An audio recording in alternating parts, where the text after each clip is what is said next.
Happy Wednesday. Happy St. Patrick's Day. There is so much awesomeness going on today. I'm really excited about it. And if you're new here, welcome. Hey, glad to have you join us. If you haven't already, say hello in the chat. I never know where to point. Say hi in the chat. Let us know where you're joining from, where in the world you find yourself today, and maybe what is in your cup.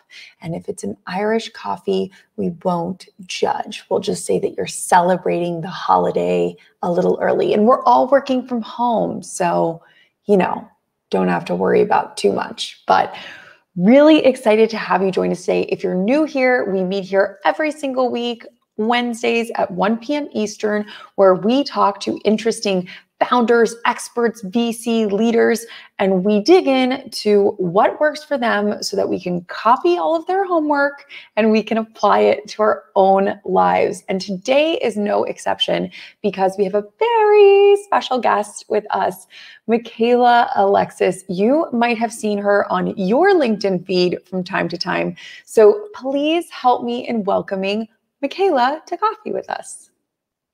Hello. And I actually brought the biggest coffee that I could find. Okay, you win. Just to a comparison, I like coffees that are the size of my face. I mean, when in doubt, go big or go home, right? I just feel like it's like the weather's getting warmer and it just feels like iced coffee season is all year round for me. But right now it just feels like extra iced coffee season. It's safe to start the transition to just more. Exactly. I've missed it very clearly. It's just, I'm in Canada, so it's so cold. And so it's kind of a sacrifice to go and get nice coffee when there's snow on the ground. So now that there's no snow, I'm like putting in all the ice and I'm enjoying it. Listen, enjoy every last sip of it because we are so excited that you found time in your busy schedule to join us today. And I was alluding to the fact that people might have seen you pop up on their LinkedIn feed because you, my dear, are kind of everywhere. I don't know if that's a good or a bad thing, but yeah, definitely I've been around for sure. And I have a few LinkedIn learning courses too. So just an extra few things in your newsfeed. It is a very good thing because you've clearly mastered the art of the algorithm in LinkedIn and the optimization in LinkedIn, which, as everybody knows from these crazy social media platforms, is ever changing, ever evolving. No one can actually put their finger on the algorithm, but you seem to have put your finger on the algorithm many a times. So I'm just super curious because you got started on LinkedIn a number of years ago, really going all in on it. And so what made you pick LinkedIn out of all the other platforms that you could have said, I'm going to be an Instagram expert or I'm going to be an early TikTok, adopter? What was it about LinkedIn that you're like, this is it? I feel like, and you probably talk to other people, and I don't think anything is accidental, but I think that most passions stem from this idea of I was looking for something and I couldn't find it, so I created it. And so that's what really happened to me with LinkedIn. I was a job seeker at the time, broke, kind of feeling like I was at a crossroads, kind of felt like I was on a hamster wheel and like I was doing all the right things, but I wasn't getting any further ahead in terms of my goals. And so I decided that something had to change. And for me, that was myself. And so I tried a different route of looking for a job and started kind of diving into personal branding without even knowing what personal branding was, and ended up landing my dream job in 2 weeks, turned down 4 job offers in the process. And that first LinkedIn article that went viral was really like for job seekers. It had nothing to do with the algorithm or becoming a LinkedIn expert. It was just, I know how hard it is as job seekers. And especially, back then it was tough. I can't even imagine now. It was just so competitive. And I felt like technology was really at the advantage of employers and not employees. And I felt like I had found this really amazing new strategy and I just wanted to share with other people. So I think, as crazy as it sounds, the trick to overcoming some of the challenges of the algorithm is to go into it with the right intentions. And sometimes the intentions are, I don't necessarily want this to go viral, but I just want to help one person. Well, and I feel like you make such a good point that sometimes the best, twists and turns in our lives started as a happy accident or started as, Ah, oh, I just did this because I felt this need or I felt called to do it. And now, I think looking back, you're like, oh my gosh, I would have never thought that this would have led to an entire business that you've grown being right, a LinkedIn expert. Like that is your business. That is your right. full-time job now. You don't need to look for jobs on LinkedIn anymore. Yeah. Although every once in a while, I don't know if you do this, but especially on the app, I will accidentally hit the jobs button instead of another one. And then all of a sudden it starts all over again where I'm getting all these jobs sent to me. I'm like, no, I don't want to work for anybody anymore. But I think that like for me, one thing that I've learned through the process of kind of carving my own career path has been that like rock bottom can actually be a really, I mean, it feels terrible, but it can actually be a blessing sometimes because if you're like me, which is I'm a very reluctant entrepreneur, I'm not a risk taker. I dip my toes into things. I hate high diving boards. I go to the casino and I put in $20. Hopefully I make my money back and go get a drink at the bar. I'm not a risk taker at all. And so I was going through the motions of life. I was like finding a job that was good enough. I never turned down a job offer. I couldn't even imagine doing that. I just took whatever came my way and just kind of felt stagnant all the time. And I was not uncomfortable enough to make a change. And I felt like that moment when I was laid off right before my 30th birthday, where I had to look around and be like, I'm in an unemployment line. I thought my life was going to look totally different. I've done everything the right way. And yet here I am kind of back at square one. That was a moment where I felt like I had nothing to lose. And sometimes those brave decisions, you have to be in the position where you're uncomfortable enough to make a change. So, for people listening that are in that space, I know it doesn't feel like that. And it's hard to listen to somebody saying like, no, this is a good thing. But really looking back, truly and truly to 2016, as hard as it was, that was the best moment of my life, because if it wasn't for that, I would probably still be doing the same things, working for somebody else, trying to fit into this corporate mold that I never fit into. And so, I think sometimes, and I know people are going through that right now with the pandemic, and life is kind of throwing all these curveballs. Sometimes those curveballs are leading you to something that's greater.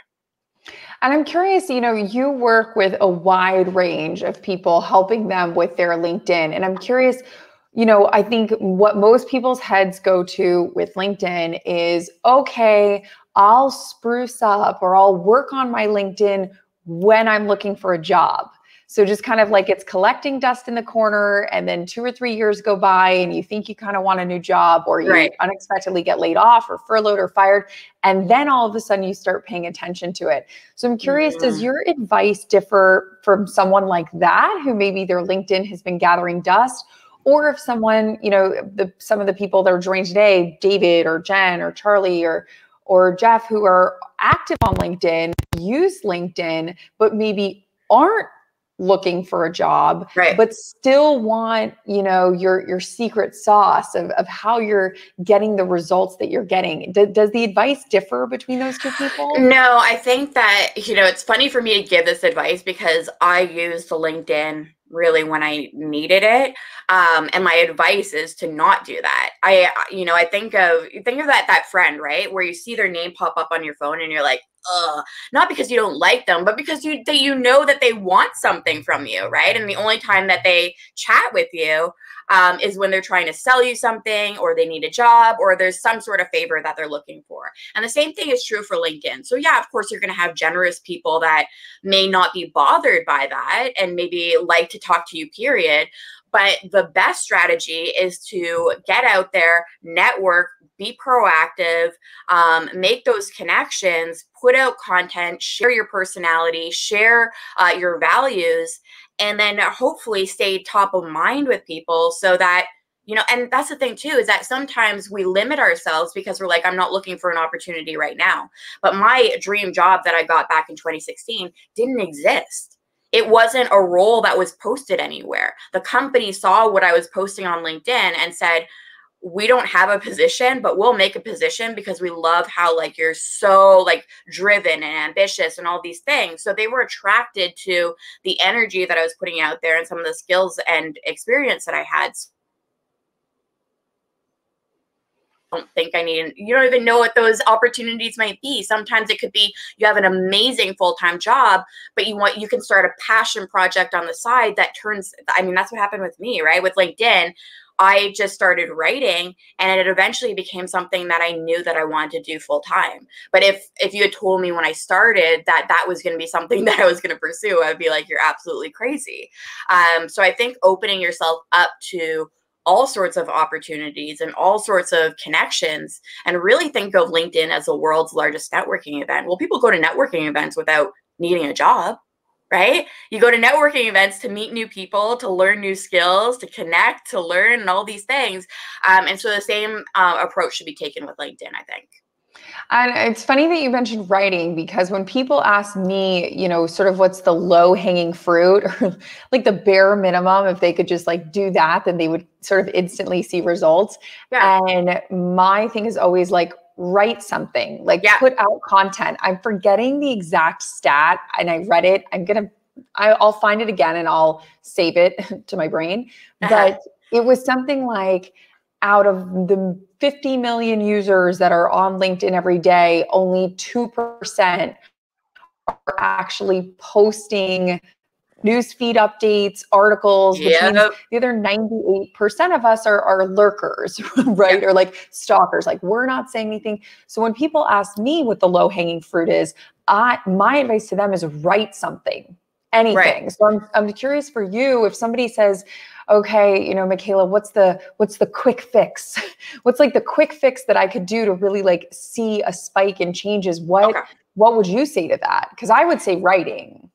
Yeah, I don't think that there is any quick fix when it comes to building relationships, but I always say, what's that first step that you can take? Like, what's a step that you can take today to start building that momentum? And actually, I saw a stat recently that's even more intense than the one you just mentioned. So it's 1% of people are creators, 9% of people are contributors. So people that are commenting, sharing, are like in the ecosystem, but not creating. And then the other 90% are lurkers. And so to get even like less intense, yes, of course, creating is awesome. I understand that there's challenges with that. And I know that, for me, I've always been a writer. I was doing essay writing competitions when I was like in grade 5. I'm very dorky like that. And I understand that for some people, it's a little bit more of a learning curve to learn how to write and how to write for social. So the easiest first step that you can take today is to get into the comment section, start interacting with people. If you see a post that's resonating with you, guess what? So true. Share that post, comment on that post. And comment, send a connection request to that person. So many people don't take that extra step of like, you see Kim in your newsfeed and you're like, wow, like she wrote something that like I can totally relate to. And then you keep scrolling. Well, take the time, go out and send a connection request to Kim, or send her an email, talking about how their story resonated with you. But take those little steps behind the scenes to start connecting with people. And again, if we're thinking of it as like a networking event, you don't necessarily need to go on the stage right away. Especially, I'm an introvert, so I understand this. But get in the room. Just get your foot in the room. Go and join a smaller conversation on the side of the stage before you step onto the stage. And that's what happened with me. I kind of just got into the ecosystem, got used to the community before I have to put myself out there. So I would say, the very first step is go on there, give something a like today, give something a share. If you have 2 people in your network, one of the best things that you can do is be a connector, right? Connect 2 people that you're like, oh my God, these people need to meet. There's so much value in just doing that. And with my clients, we actually do that weekly. I'll check in with them and say, like, how many recommendations have you gotten? How many people have you connected within your network? Because I know how important it is to also be proactive on top of being a creator. I love the idea of connection and your analogy of a networking party, and, writing somebody and saying, I love this post you did, or I love this comment and I want to connect with you. 2 things. One, I also do that if there are brands or products that I like. Right. So I will find, the person who made my, cell phone cover and write them a message and be like, I love my cell phone cover. Like, I want to connect with you. So I would say that. But here's my curiosity question for you, because obviously you're a very public figure now. I'm sure your inbox looks crazy with people connecting with you. What is Michaela's strategy? I've heard two votes. Some people just accept everyone, just accept. And then I have sort of the other school is I only accept people that I either know or have written me a note. And the rest of the people I decline because I want it to be more like my actual Rolodex, like actually people that I know and interact with. So what's your school of thought, or what do you teach your clients about that? Yeah, my strategy in the beginning was terrible. I had this idea because I think some people might not know, you're capped out at 30,000 connections on LinkedIn. And so I was like at 23,000 and I'm like, well, what if I just accept all my pending connection requests and then people will be forced to follow me? Except people delete their accounts, they might get banned, they might get sick of me. And so that number is always fluctuating. So I really painted myself into a corner with that. So I'm the worst person to ask this. But generally now I do have to actually be very selective because I don't have a lot of space in my network. And so, yeah, of course, writing a note is always going to increase your chances 100%. Sometimes the best thing to do if you're trying to get your connection request accepted. So when I'm speaking to a prospect, if I'm on the phone with them, I'm sending them a connection request while we're on the phone. Like I don't wait until afterwards, or if I'm in an event, I'm sending that speaker a connection request in the moment, right? Because if you do it afterwards, people might be like, oh, I don't know who this person is. And it kind of puts them on the spot too a little bit. So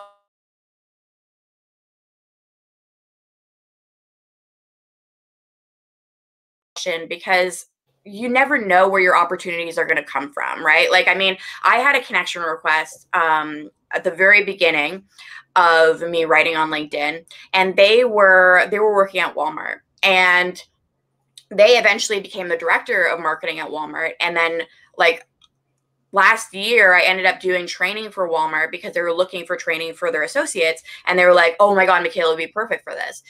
But that would be somebody like, sometimes people are like, oh, I only connect with CEOs or founders or this or that. And I'm like, no, like, I think that you need to open up your mind a little bit. Just like, and then, if there's no real reason to connect, then maybe that at that point you say this might not be a fit. I think generally saying, is this somebody that can help me grow in my career is a good question to ask. So sometimes people are like, I only want to connect with people that are going to buy from me. But I will tell you that by far the most valuable connections that I have been people like you, Kim. So like people that are in my space, that are kind of like adjacent to what I'm doing, that can send me referrals, that I can call when I'm having a bad day because I don't have any coworkers and say like, this client said this to me, because those are the people that are going to help you keep going and are going to support you. And so that's really shifted my mindset, just seeing all of I would say about 80% of my business has actually come from competitors of mine that have sent me referrals, right? And so I think those are people that maybe people don't consider. So I don't know if that's the best answer. I think it's always going to be a tricky thing to figure out, is this somebody that I should connect with? I think always err in the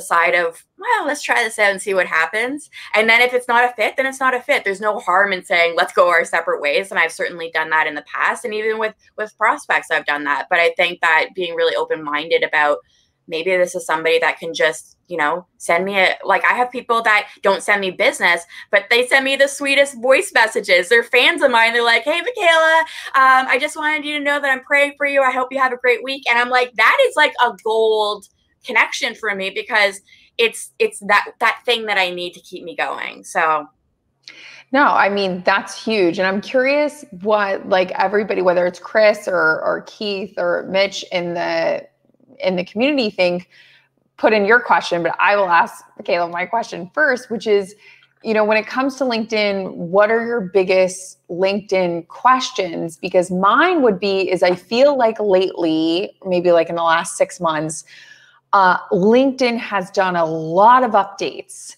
So now there's newsletters, now there's LinkedIn stories, which are kind of Instagram stories. It just seems like every other month, there's kind of like a new thing that LinkedIn is throwing at you. And I'm curious for you, who's been on the platform for a long time, who utilizes the platform for work. What is your like expert opinion on some of these things? Do you think that some of these things are fads and, stories will eventually go away, or I'm going all in on newsletters? Like, what are your thoughts on some of these like new bells and whistles? Yeah. So one of the practices that I do with my clients really early on is we try to figure out where do your strengths lie? Because I think sometimes it's really easy, especially if you're in the entrepreneurial space, to be like, oh my God, this is new, right? And even for myself, it can be really tempting to see like people that do really great stylized videos. And I'm like, well, I want to do really cool videos. Yeah, but it's going to take me 2 days to do it. And it's probably not going to turn out that great. And it turns out I'm not as funny as I thought I was, right? So there's all these things that can happen. And really and truly, my secret sauce has always been these long form posts with photos. And I've been doing that since 2016. That's something that I'm known for. And really, at the end, I'm a writer. Like, I've always really enjoyed writing. I like being behind the scenes. I love doing video, of course, but I'm comfortable kind of having a mix of both, with like that photo behind the scenes and then also the story with it. And so really taking a real honest look, and not to pitch myself or anything like that, but sometimes it really does help having a coach or a consultant, because it's really hard to see ourselves and our strengths. So like one of the practices is like, ask friends and family, right? Like, what do you think is my biggest strength? And so if it's like being on video, then go for video. If you're great, like, so some people right now, especially with the pandemic, they might be really great in person. My first boss, he is terrible at technology, an amazing salesperson. And so he's been learning how to do Zoom calls. And so LinkedIn stories would actually be a really great fit for somebody like that, because it's very conversational, right? You're just kind of pretending like you're talking to one person. And so it's really taking an honest look at, what are my strengths? Where am I most comfortable? Because like, why do we have to make everything work? Life is hard enough. Like, let's have fun when it comes to marketing, right? So if you're going on LinkedIn, you should have fun doing what you're doing. And for me, there comes a point where video isn't fun because I don't like editing, right? And so spending that time instead doing something written. I've been looking at newsletters. That might be a really great fit for me.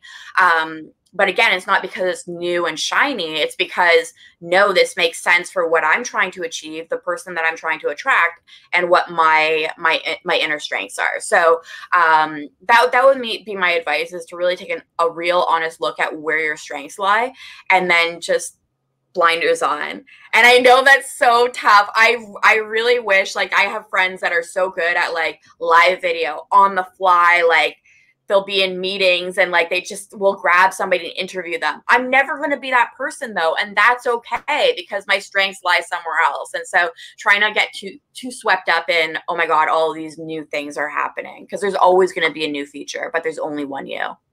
Ooh, I love that line. I didn't mean to. It just came out. Trademark that.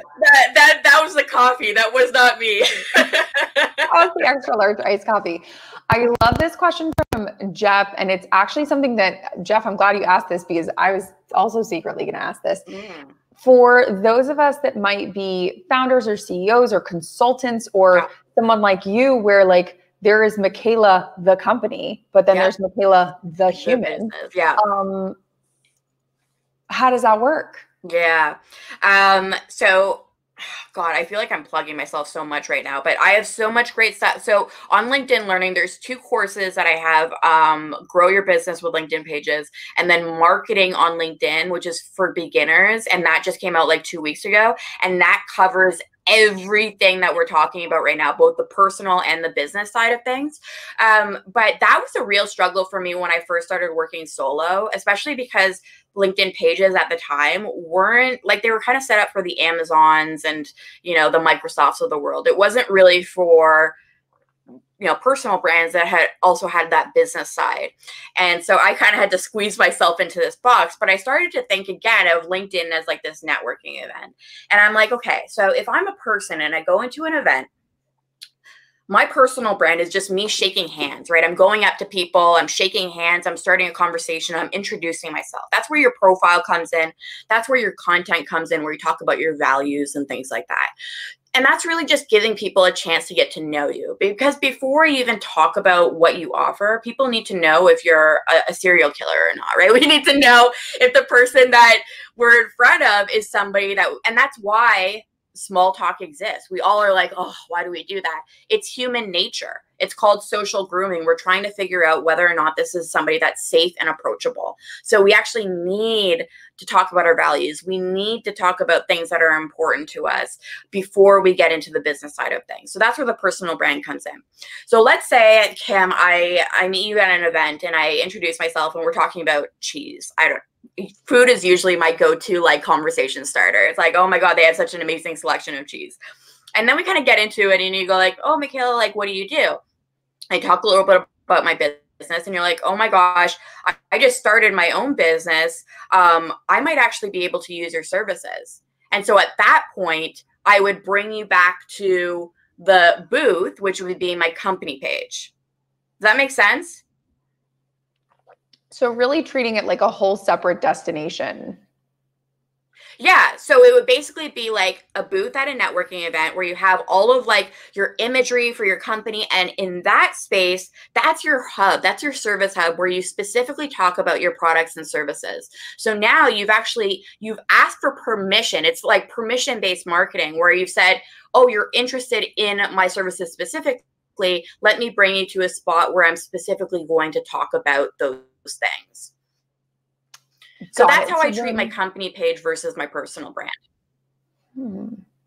And you touched on your LinkedIn learning courses, which I was really excited to kind of talk about those as well. You hinted at them, but tell us a little bit about why these subjects that you were getting asked about a lot. Were these things that you just felt like called to serve on? How did this come about? Well, I think the business world is changing. And I think that the way that I've set up my business, where I'm a personal brand and I create content personally, but I also have a company page, is something that I'm seeing dramatically increase. And I feel like we were already kind of heading towards like more of a gig economy freelancer environment before the pandemic. And now I've just seen an explosion of people that are like me that again are using that curveball that they've been thrown to say, you know what? I actually don't like what I was doing before. Let me use this opportunity to shake things up and start my own business. And so what used to be kind of the exception is now becoming more of the norm. I serve clients all the time that look just like me, maybe don't have a business name that's called Michaela Alexis, but still have that need to create that division between the personal and the company page. And the trouble is with people that don't do that is when you become the company, and this is what I learned really early on when I started working for myself, it can feel really personal. Like when you're working for a business and you lose a bid or you get taken advantage of, it doesn't feel personal because it's like, oh, well, they're trying to screw over the company. But when you have a relationship with that person and you send them a quote or something happens and the relationship kind of falls apart, you take it so personally if you don't have that division between who you are and what you do. And the problem is when I started is that who I was and what I did was one. And so the first time I got kind of screwed over with a contract, I fell apart. Like I was just in tears.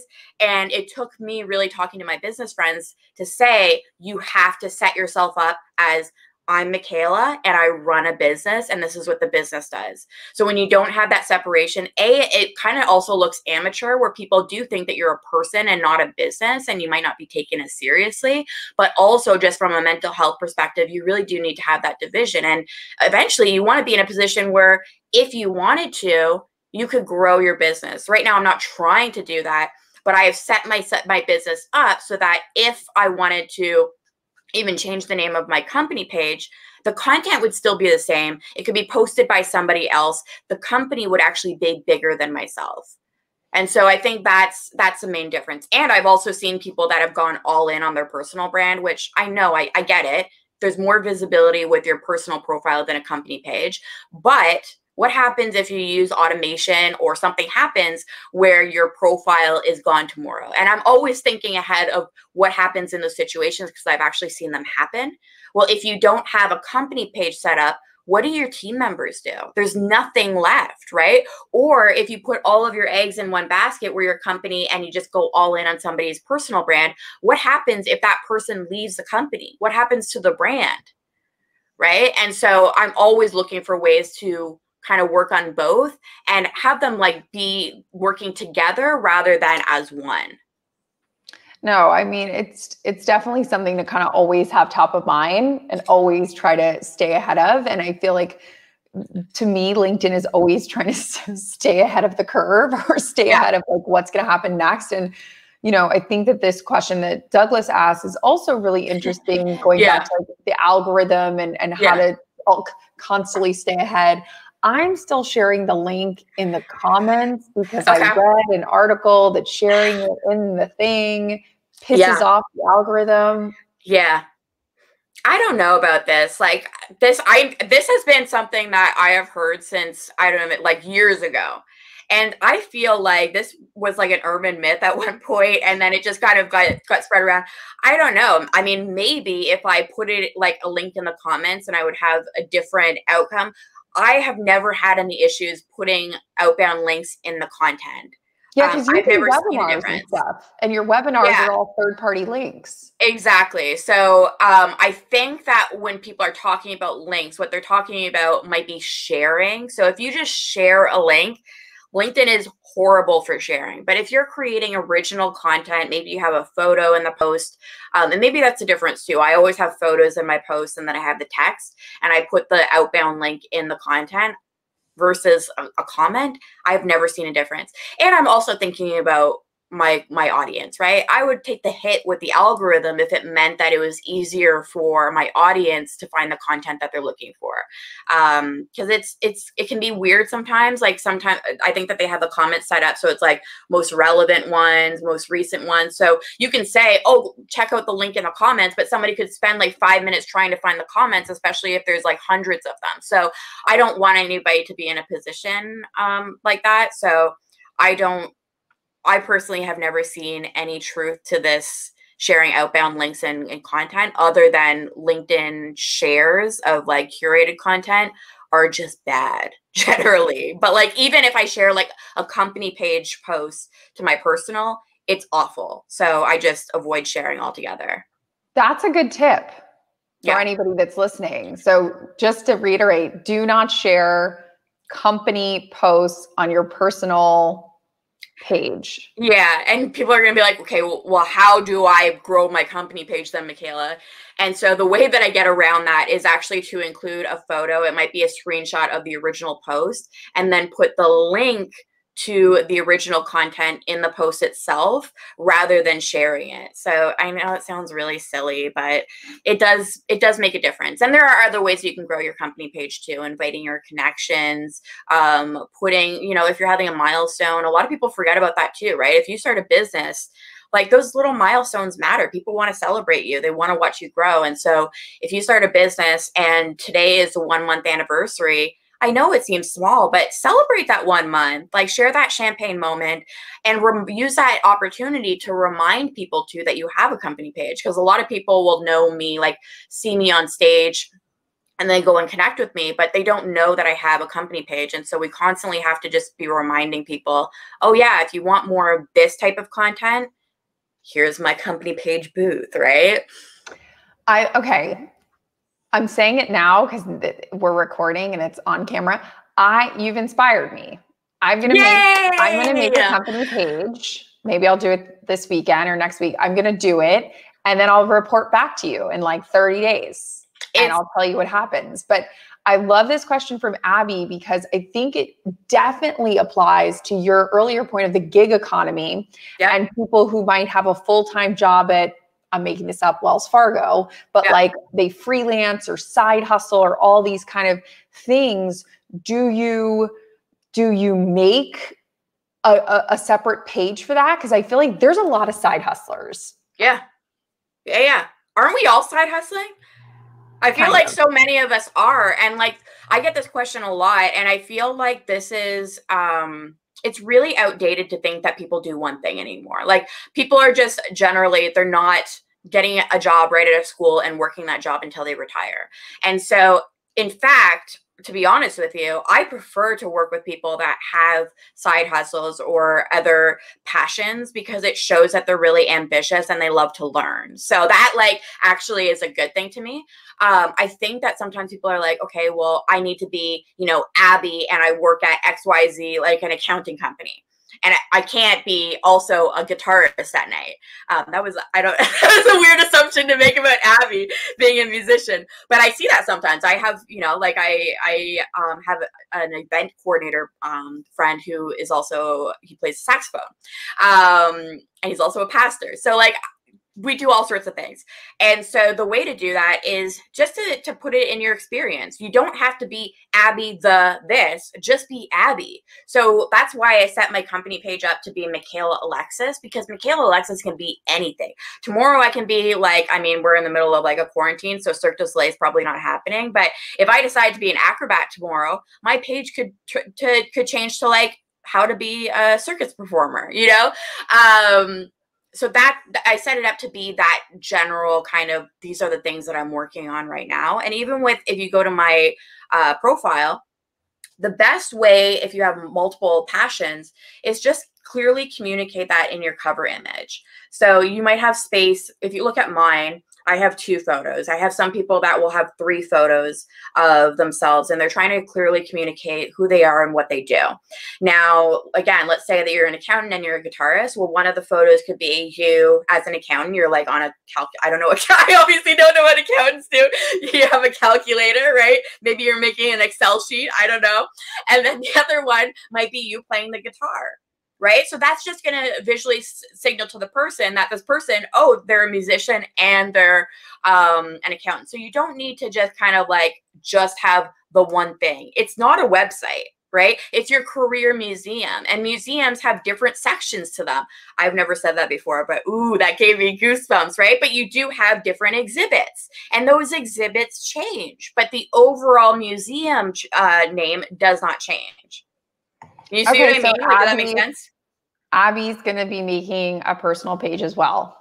Right. Abby and I are going to be making personal pages as our homework from Michaela. I think that's also easier, right? Like, you don't need to create something new for every new passion project, especially like when you just get started with it. You don't know if you're going to be doing it long term. So like, why are you going to create a whole new brand for something that you're just testing out? Right? So if you just set up your personal profile, maybe add a part in it on your about description where you say, what I do for, I have mine set up so it's like what I do for event planners, what I do for businesses, what I do for professionals. And that can change over time. That's also easier for other people, right? Because if you say, I'm Abby the accountant, and then tomorrow you decide, actually, I'm going to be a full-time rock star, that's confusing to people, right? Because they're like, it's very inconsistent. We like consistency in people. And so just having that as part of your persona, and that goes back to your job is not your identity. Your identity is Abby. Abby does X, right? And I think that's the real trouble when people start saying Abby is the, and I get it, because you want to kind of associate yourself with something, but associate it with something more general. Like, I have coffee. Coffee is going to be ever changing. No matter if I'm an acrobat, I'm going to be upside down drinking a cup of coffee somehow, right? But those are the things that help stick into people's minds. But the things that I do are not. People work with me not necessarily because of my experience and all that stuff, which is great. They work with me primarily because they know, like, and trust me. So just focus on helping people get to know, like, and trust you. And then remember that what you do is secondary to that. And I love I know Abby was asking specifically from a freelance standpoint, but I love this point that, kind of adding on it or building on it that Charlie makes, which is, how do we think about this if we work at a corporation? And I do have a couple friends, for example, depending on how corporate your job is, they're very strict about what you can. And, you see those little things at the bottom, like, this opinion does not represent Bank of America. Like, this is my own opinion. But, they're a little more limited, let's say, than if you work for yourself or you're an entrepreneur or a freelancer. So, how would you answer Charlie here? Because it's a little harder, I think. It's definitely a challenge, and I think that it really depends on each individual person. I mean, I know, like, I work with some people that are in financial spaces or in legal spaces where there are rules of professional conduct. And so I can't speak to those. In terms of, do you want to have connections go to the corporate page from your page? That has to be up to you. It's really about what is your comfort, because at the end of the day, that is still your profile. Right. And I've made the mistake in the past. I'm one of those people that goes all in. And that's why I don't work for anybody right now, because I kept going all in on companies and I would build up their brand because I was like so fanatic about it. But then when I left, people were kind of like confused about what I was doing. And so just understand that when the more that you pump up the company that you're working for, the more people are going to associate you with that specific company. So it really has to kind of be, what are you comfortable with? What are going to be your boundaries? There's some people that are okay with having their cover image be dedicated to like the corporate branding. If that's what you're comfortable with, then by all means, you do you. But also remember that at the end of the day, your reputation has to be more important than anything, because that's what's going to stay with you, whether you're at that corporation or not. How you approach people and your integrity and all that stuff is going to be is going to last throughout your career. So that was kind of like a little bit like dark on me, but I just have learned the hard way sometimes when you kind of go full in on like branding yourself with a specific company. It can be really challenging to kind of start from scratch all over again. But I also see benefits of the opposite, right? If you're a partner or if you're a senior exec and that's a place that you're like, I'm going to be a diehard fan and I'm going to promote this company, then by all means, there's nothing wrong with that. No, I mean, it's such a good point. It's also like a personal decision at the end of the day. It's a very, very personal decision. You can't really make that decision. This is a question that I'm always so eager to ask. I'll ask it to you, but I'll ask it to everyone, but especially to you because you are a LinkedIn Learning instructor and then you do teach for a living. Do you yourself take any online courses? I'm always fascinated if the teacher is ever a learner, and then does that sort of does that flywheel start something over and over again? Yeah, I am definitely a learner. So, I mean, I love podcasts. So I learn it in weird ways. Full disclosure, I don't like courses. I am one of those people that needs like the live interaction. So like if I go to and speak at a conference, I'll go to all sorts of different sessions and sit down on them. So I love live sessions because I feel like there's just like that accountability of like you're right in front of the person and you're in the moment. You've got your notebook right in front of you. That just to me feels different, right? So I love like in-person events. I'll go and sit there. If I'm speaking at a virtual event and I have access to the other sessions, I'll go and listen to those sessions as well. I love podcasts, like I mentioned. Sometimes I hop onto Clubhouse and I talk to people, and sometimes it's just conversations. So having conversations with somebody that I'm like, and even like with LinkedIn, I'm not doing a lot of LinkedIn lives right now, but in the past, the LinkedIn Live interviewees that I've had are people that I just want to talk to and learn from, right? And so it's kind of like a little bit selfish where I'm like sitting there, like, and sometimes I forget my questions because I'm like, oh shoot, that was really good. I need to remember that. So that's how I learn. We all learn in different ways. I know some people that love online courses because they love the idea of being able to do things at your own pace. I don't know. I took one online course. It was Experts Academy with Brendan Bouchard, and loved it. And that was the only one that I can honestly say that really resonated with me.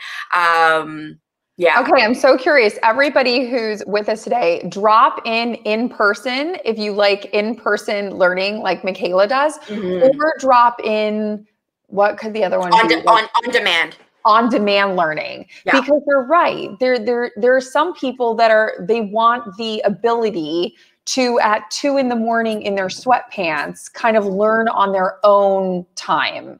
Versus I think I'm more like you.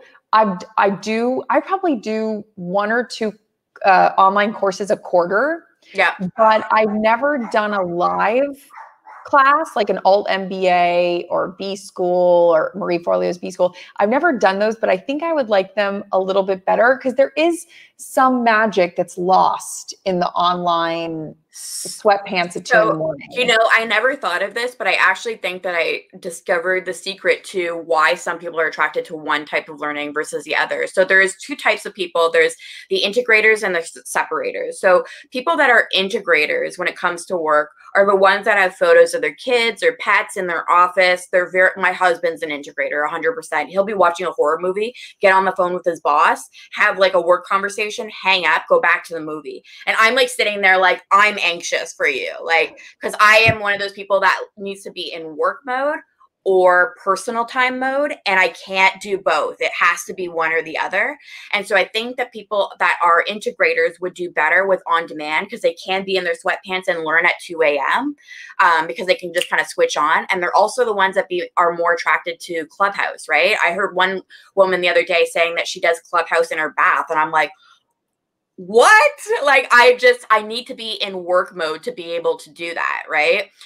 So I think the separators, which are people that have, like, even in your house, you have your office and then you have your home, and you can't have both of them, are the ones that are better in person because you're feeding off of the energy of others and you're in the mental space of, now I'm going to learn. I agree. I'm definitely That's my theory. No, it's so true. It's so true.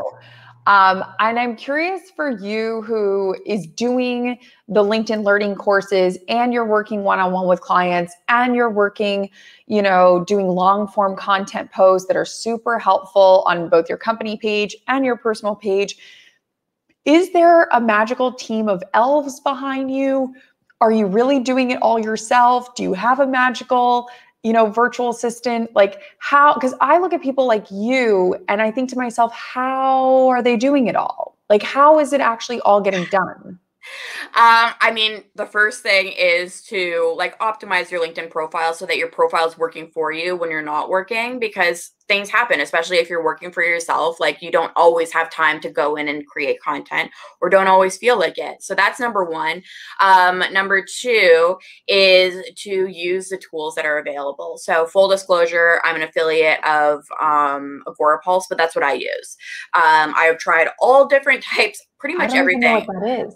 Okay, so I have been in marketing, social media marketing for, like 13 years at this point.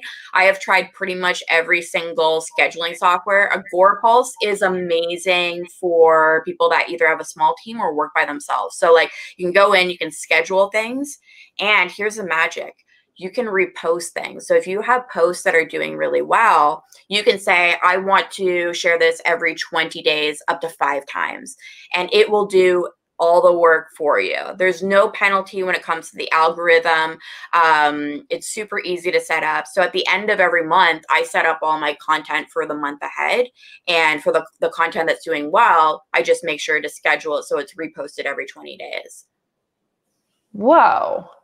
Yeah, so that's my big thing. And then I love Feedly. Feedly, it's FEEDLY.com, and that's like a curator tool.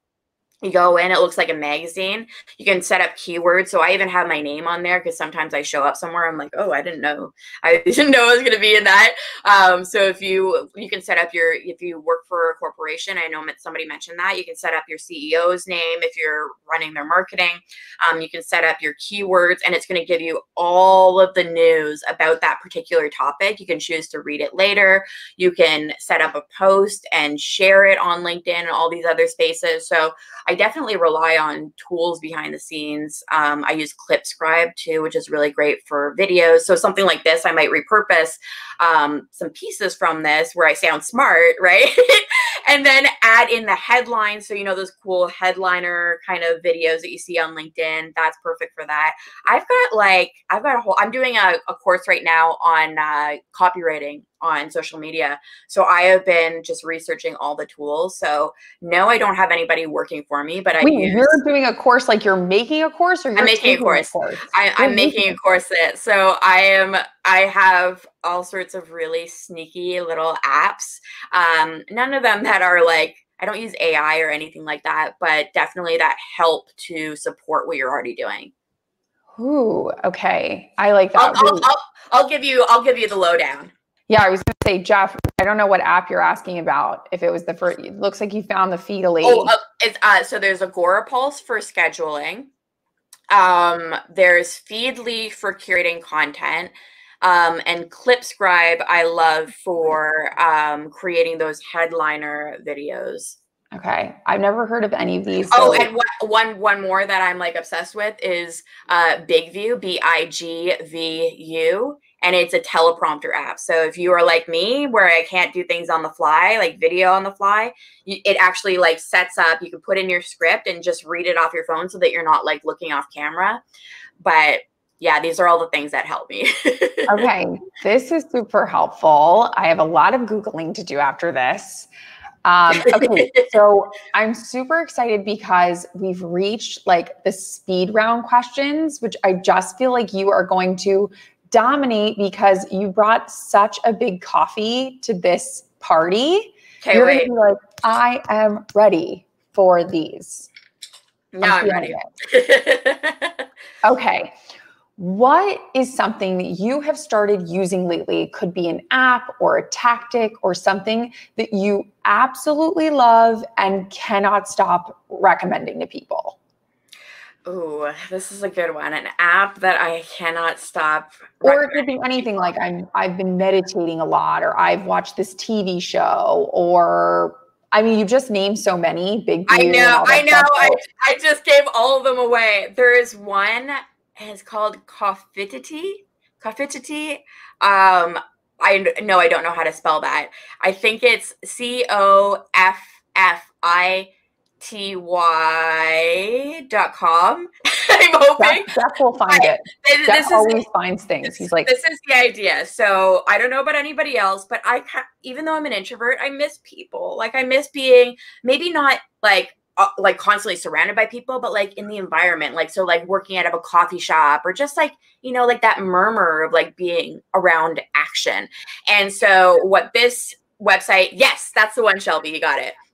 And so, it does like that murmur. You can be at a library, you could be at a coffee shop, and it's like background noise. So it sounds kind of like just like murmurs of people's conversations. And it is amazing for getting stuff done. Cause I was like doing like the background, like classical music and stuff like that. And I was like, I need something new and different. And I am shocked at how much it helps my productivity. Like I just feel like I'm in work mode when I put it on. So I really, really love that one. And then there's another app that I use for meditation that I'm obsessed with, and it's called Insight Timer. And there are thousands upon thousands of different meditations. And if you are one of those people that's like, meditation doesn't work for me, Michaela, I love guided meditation. So if you are, you know, before a performance, if you are like, have that lull, sometimes that drop mid-afternoon where you're like, I'm super tired, but I need to keep working. They have like 10-minute guided meditations that you can do specifically to re-energize yourself in the afternoon. So I'll just go and sit and do like a 10-minute afternoon meditation, and it really does help like energize. But it has it for like anything, like an emergency, anxiety, or to reduce stress, or a morning meditation, a midnight one to get ready for bed, whatever you want, it's on there. So that's my little secret meditation app. I love it. those are two really good ones. I love it. I have a million apps on my phone. I could do this for ages. I love it. Okay, what is the best gift that you've given yourself lately that you really, or that you've done in the past year that you're like, I'm so glad that I gifted myself? It could be something physical, like, I don't know, a comfy robe or something, or it could be, you know, I gifted myself a staycation or a time away or something like that.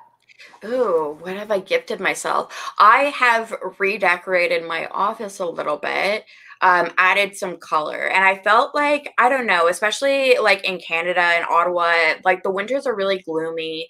I felt like I was kind of like, you know, the quarantine has been dragging. I don't know about anybody else, but the energy was just feeling really stale in my office. And I was like, I need to bring in new energy. So I went on to, I'm going to turn you guys on to another thing. It's called Society 6.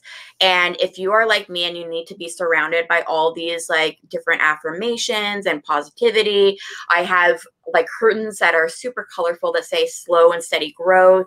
I have like coffee posters in the background, and actually I have a little, I didn't know it was going to be this small, but here's a here's one of the prints that I got. It is, I thought it was going to be bigger than this, obviously, but it says, let every new day teach you something new. And so I gifted myself the gift of color and life into my office, and it's made such a big difference for my productivity. Oh my God, it's a huge gift and so, so important. I feel like, yeah, it's something that I'm in the process of doing right now as well. So I'll definitely. Oh, Society 6, you will be on it for hours. There's just a million different prints, and it also supports artists too, which I really like. Wow. It's a win-win. And the prints are color coordinated. The important things, Chris, right? Exactly. Okay, as an instructor, and we touched on this a little bit, you know, when you talked about Brendan Bouchard's class, I'm curious what you are hoping to learn next. I have some people who are like, I really want to learn a new language, or I really want to learn about email funnels or something like that. Like, is there a subject that you're really excited to learn about that you just haven't quite had the time to learn about yet? Yeah, I think that going back to I sound like I'm just plugging myself, but part of the reason that I wanted to do this copywriting course is because I really wanted to get back to my roots, and my roots really are in writing. And I think that's one of those areas that you can never stop learning. There's always some new tactic. And what I love about copywriting is that there are some technical elements, but there's also some psychological elements that my background is in psychology, so I love it. And so I'm really enjoying the process of learning psychology and influence, and how you can apply some of those psychological techniques and strategies into copywriting. I think it's absolutely fascinating when you actually look at the breakdown of why certain things work and why certain words trigger different emotions. I think it's like the coolest thing. So definitely want to learn more about copywriting, and then hopefully it leads to a newsletter. I'm like, that's my like one goal for this year is maybe to start a newsletter. Okay, so Abby and I have homework, and now you have homework, which is we're going to hold your feet to the fire that we want to see a newsletter out of you. Yeah, I mean, that's how I started on LinkedIn. I used to create articles, and like some of them went viral, and that's how I really started there. And then I feel like I stopped for a while because articles were kind of like, they weren't performing super well for a while. Like they took away that option where all of your connections were notified. But I love the idea of people being able to subscribe to newsletters and kind of be part of like my inner circle. So yeah, that's okay. You can hold me accountable. I might regret this. I'm not sure yet. Yes, we need some more Michaela in our lives. And so for everybody on here that's like, okay, I'm definitely going to follow Michaela after this because she is such a bright light of inspiration. I'm curious, who are those bright lights for you? Who are some accounts, or maybe they're not even humans, maybe they're brands or something like that you just feel like they pop up in your social media feed, whether it's LinkedIn or Instagram or wherever, that you're just like, this person is awesome. Like, I love their content. Yeah, I mean, I am really loving seeing this whole change over to more like, especially on Instagram and places where everything has been really polished and perfect for a long time, seeing this whole change to like the body positivity movement. So like the Birds Papaya and all these accounts, Lizzo on TikTok, seeing these people kind of say like, I'm here, I'm proud, and I'm going to take up the space that I deserve, I think has been really, really, I'm giving myself goosebumps. I just think it's so amazing to see people step into their power. In terms of LinkedIn, I mean, you know, Alex Galvez, I've had so many amazing conversations with her, and I feel like she's one of the only people that I know that really, like, she walks the talk. And when it comes to authenticity, it's easy to say the things that we're comfortable with saying, but she's one of those people that has done the hard things, even when they're uncomfortable. And that's something that I've always tried to do myself, and it hasn't always been easy. So watching somebody else talk about some of the things that she's talked about has oh my God, I'm going to get emotional, has been really, really wonderful to see. I mean, female creators on LinkedIn in general, it's not an easy space. It's not easy to be a female creator, period. And then when you throw in being in the business world, there's a different level of complexity there. And so it just lights me up to see any female creators in my feed. I know, me too. That's why I always ask this question, because I feel like I'm always on the hunt for like those little bright lights. And I feel like what obviously people don't realize is everybody's LinkedIn feed is different. So, you know, somebody that you might see, I might not see. So I'm always kind of asking people like, who's lighting up your LinkedIn feed? Because I might not be exposed to them. So like, whoever you say, I mean, obviously I'm already connected with Alex, but you know, that's the type of person that I'm like, like, okay, I'm going to go follow them too. Back to what you said about, you know, liking and sharing and commenting and recommending. I feel like that is just so important, especially on the LinkedIn platform. It's so funny because when I first started on LinkedIn, one of the things that really made me laugh was like, anytime I posted content, when I said that I was going to Dubai, I was going to be speaking there, people would be like, you need to meet this. Like they were like pushing me into meeting people. So like Dr. Natalia and Seda and like all of these female creators on the platform that I didn't know. I felt like I was like being bullied into meeting them. And Natalia, the very first time I met her, we met in a coffee shop, and within 5 minutes, I felt like I knew her my entire life. And it just goes to show, like, the more that you put yourself out there on LinkedIn, the more people that can like kind of make you. And like some of my very best friends have come through the LinkedIn platform, but it's because of they've been connected to somebody else, or my connections have been like, you need to talk to this person because you guys are so similar. And I think Alex is probably one of those people too, where they're like, she is like the British version of you. Like, you guys need to talk. And sure enough, like, she's one of those people that like I feel like I just immediately clicked with. So I feel really, really lucky. I felt like I went onto LinkedIn to land my dream job and got like so much more than that. I feel a little bit like Cinderella, but with like a chipped coffee mug or something. With a chipped extra large coffee mug. Exactly. 100%. Okay. If you could give all of us homework this week, it could be something that we should try. It could be to listen to a podcast or read a book or do something to our LinkedIn profile or whatever. Yeah. What would be one thing that you would give all of us to do this week? You know, I feel like a lot of us have like the to-do list that's like long. And I feel like let's just do this one thing this week, and let's not make our entire identity how hard we hustle and how hard we work. Like, let's just wake up in the morning and just say like, I am awesome even if I don't do anything today. I think that it's so easy to fall into the trap of I'm only valuable if I accomplish X, X, and X, or I'm only valuable as the social media manager of this organization. And it's really easy to kind of get lost in your identity with that. But I think it's important to kind of take a step back and remember that you're so much more than what you do. So love. Chef's kiss on that one. That was so good. Okay. If people are like, I can't believe this coffee's coming to an end. I want more Michaela in my life. She's such a shining light. Where do you spend the most time? Where do you suggest that people connect with you? I mean, obviously, I think it's going to be LinkedIn, but are there other social platforms that you're also on a lot? yeah, so definitely LinkedIn, especially when it comes to like work related, any sort of stuff. Instagram, I talk a lot more about my battle with endometriosis and infertility. So if you want to learn more about kind of like my personal challenges, that's a really great space. TikTok, I've been doing like these, it's really like bizarre. TikTok has been really fun. But I do these random reviews of followers' profiles, and that's been really fun. So if you want to follow me there, it's LinkedIn Queen. And then on Instagram, I'm Alexis.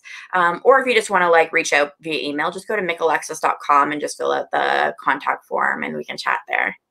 I love it, girl. Thank you so much for spending your Wednesday with us. I so appreciate it. And I know everybody else here appreciates it. And I will plug you for one last time.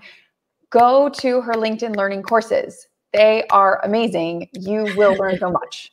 So thank you, thank you, thank you. I'm sending a big cheers from me to you. I so appreciate you spending time with us. Thank you. Thank you. I love it. Have a great Wednesday, everybody.